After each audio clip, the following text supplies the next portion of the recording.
Hey everybody, welcome back to another episode of the Bet Like No One's Watching podcast. I'm your host, John Sullivan.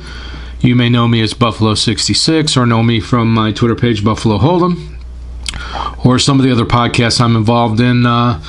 Here with another episode just to talk about sports betting, daily fantasy sports, what interests me in the sports gaming world, and let's get right to it. Unfortunately, facing up to last week wasn't very kind to me betting-wise. You know, it's always one play or one game that seems to make or break your week, and that seemed to be the case for me. Just a quick recap, went 1-1 in CFL, broke my losing streak. I think I lost 5 in a row, but I won on Saskatchewan on Sunday. I didn't have enough balls to bet them on the money line. They were plus 195. I felt like it needed to be higher for me to take that risk. But they did cover as they won outright in overtime. So I went 1-1 in the week in CFL. I'm 14-10-1 on the season there. Moving over to the NFL was a little uglier. I went 1-4 on the week. Starting last Thursday with the Buffalo game. That game did not go very well for me. The game ended closer than it should have been. Even though Buffalo had a 24-20 lead in the third quarter, Jets rolled off 17 straight points. Excuse me. Anyway, I also took the over in Seattle and the Rams at 37.5, and there were no touchdowns scored in that game, so that was a lost cause. But I did cover with the Saints. I had Saints plus 4.5, and so my winning week, for all things considered, came down to Sunday night. I had 2 wagers on the Packers, one minus 2.5, and one on the money line. And, of course, it didn't work out. The Vikings won 17-14. Now, Aaron Rodgers, in my opinion, had a pretty bad game. Excuse me. And, you know, as he's called on 2+2, Fat Mike, the coach of the Packers, Fat Mike did Fat Mike things. They had 3rd and 1 inside the Vikings 30-yard line in the fourth quarter, and they went for the end zone, and then they tried a draw play on 4th down, which really made me shake my head. And then they did get the ball back and threw an interception. So when they had a chance to tie the game, they didn't play conservative. Anyway, I would still take Green Bay in that situation again. That leaves me 2-6 on the NFL season going into week 3. I started 0-3 in CFL, so it's easy to come back from that, but it's discouraging, no doubt. But we'll go forward into week 3, and as of right now, I record this, I only have one play locked in, and that's the Patriots Thursday at even money, pick'em, for the Thursday night game, and I expect this to move towards Houston at some point. I think it already has, but Hoodie is the master of preparation, and he's also the master of generating misleading injury reports. So who knows what's going to happen at quarterback this week. Garoppolo is going to dress, they're saying, and then Jacoby is the other quarterback. He's going to start, I guess, and I wouldn't even be surprised to see Julian Edelman play some snaps at quarterback for this game. And my guess is they're going to prepare all 3 quarterbacks with certain plays and then just call them as they are needed in the game. So it always makes me wonder if Garoppolo is not that badly hurt and they make him out to be worse, or vice versa. So the fact that the Patriots have a really good kicking game, and I think they have better running back depth than the Texans, really leads me to think this is going to be a close game, and I'm taking New England at home. I think it's a good value to take New England tonight. I'm sure there'll be more plays for Week 3 and also my CFL plays. So I'll talk a little bit about CFL in a bit, but you can always check those out on my Twitter page. So also in Week 2 NFL, I played some daily fantasy sports. Those of you that listen regularly know I had my little experiment last week where I played against 4 DFS pros and I lost. And CSU Ram Peter Jennings asked me for a rematch, so I obliged, and I lost again, although it was a lot closer. I believe it was about 15 points, and the difference was the quarterbacks. He had Cam Newton, who was the highest scoring quarterback, and I had Matt Stafford, who did Matt Stafford things. So that's just the way it goes. The Week 1, I didn't score very well, but I'm not necessarily sure that, that wasn't just variance. Obviously, I'm a bit rustier than everybody else, having not played very much, but it's still fun. And I wouldn't mind playing them again for $5 every week or whatever, but we'll see. However, I got a $20 free entry into the Millie Maker last week on DraftKings, and it cashed. I had 2 of the top 3 wide receivers in Kelvin Benjamin and Travis Benjamin.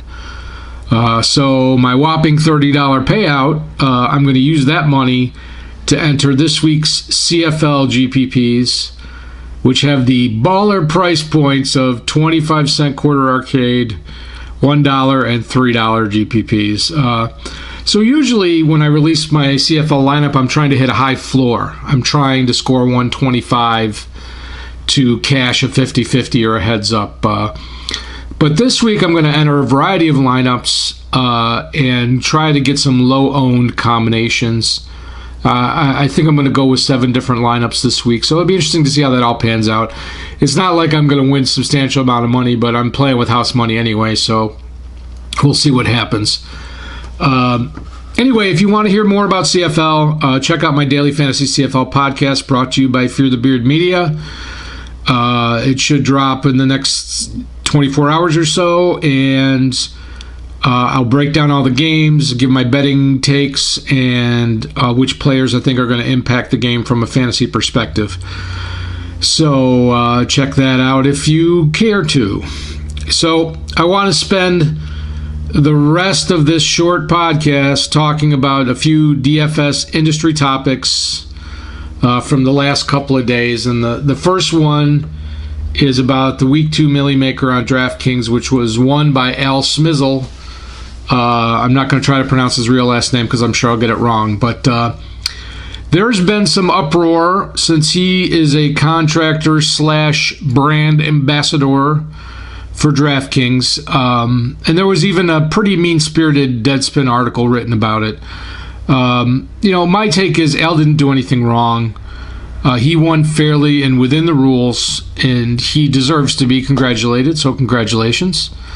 But the issue is it's just not a good optic for the industry. And I'm, this is the point I'm trying to make. It's not fair to Al.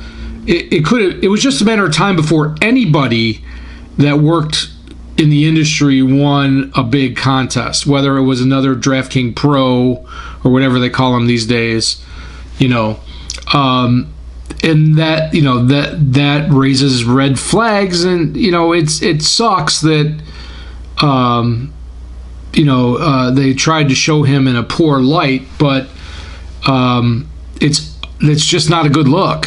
I think this discourages the casual player when they see somebody like that win. Of course, that excludes the degens that are action junkies, the guys that would play parlays in the sports book. They just want their action, and they're going to play no matter what. But there's a lot of people that just don't. I recruited a lot of people over the years, and most of them are like, it's not that interesting anymore. There was a podcast by who the other day that said they need to keep the big jackpot games to attract players. And most of the players I've recruited are just the opposite. They don't feel like they're winnable. So we shall see. We shall see. And this brings me to my other point about the industry. There was an article about overlay in week 1 of daily fantasy football. And it was pretty big overlay. And I was told by a source that it was as high as $4 million between FanDuel and DraftKings. Now, ESPN wrote an article about it, and they called me and asked me for a quote. And to be honest, I was actually surprised it made it into the article. Is my take, and has very little to do with the financial machinations of the DFS industry. So maybe I just give good quote. I don't know. But I've heard a lot of people's takes on that article, and a lot of people say, hey, that overlay is marketing. It was designed to be an overlay. And they also say, well, now there's entry limits, so that's why they had so much overlay. And those are shitty arguments. I'm sorry, they're shitty arguments. DraftKings and FanDuel handcrafted this DFS legislation in the last year or so, with New York and other states.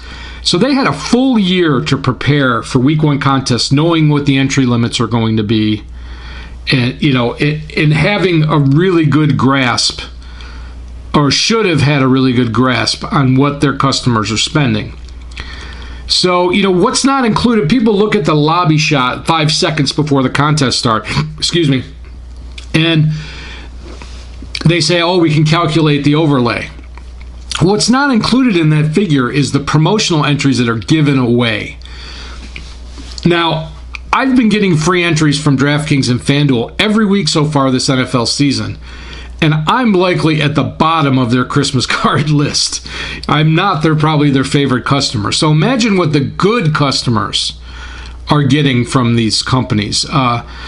It's astounding to me that they would run a bigger contest and continue to do these things than just run a smaller contest and try to run a tight, more profitable ship. And that's the bottom line here. The bottom line is a path to profitability. These companies have to show their investors that they can hit financial targets and eventually make money. I think it's going to get tougher and tougher for them to raise capital. It seems the easiest way for them to go to profitability is to merge and to share the overhead. One stats feed license, one programming team, one customer integrity team, or whatever. I actually think this merger is definitely going to happen by the end of the next NBA season, like next June. It's inevitable. It's just inevitable. I don't see any other scenario. And the only way it won't happen is if there's actually some criminal investigations.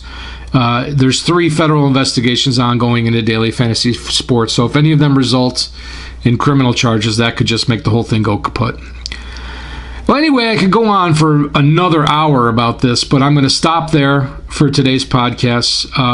If you have anything you want me to discuss or you want to talk on my podcast, get at me. I also post my picks and my betting records on my Twitter page at Buffalo Hold'em, so you know where to find me. Hoping for a better week 3.